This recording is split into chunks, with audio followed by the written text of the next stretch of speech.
तर सर्वात आधी भास्कर जाधव सुरतच्या सीमेपर्यंत गेले होते असं रामदास कदमांनी म्हटलं।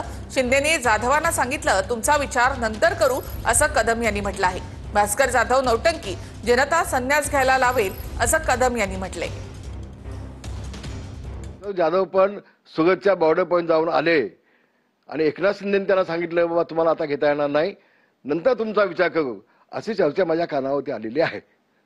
सगळ्यात आधी भास्कर जाधव गेले होते धावत, अशी चर्चा माझ्या कानावरती आलेली आहे। आणि म्हणून भास्कर जाधव काल जे बोलत होता, मी शरद पवारांना सोडली, चूक केली, तुझ्या हातावर त्या गुळखोबरा ठेवला होता कोणी शिवसेनेतना बाळासाहेबांना सोडून शरद पवारकडे गेलास, शरद पवारांना सोडून पुन्हा उद्धव ठाकरेकडे आलास, आता उद्धव ठाकरेकडे म्हणतोस मी चूक केली इथं येऊन। म्हणून हा माणूस राक्षसी महत्वाकांक्षी आहे। हा माणूस, त्याला आम्ही सोंगाड्या म्हणतो, कधी नौटंकी याची म्हणतो, याला प्रसिद्धीची प्रचंड हवा आहे।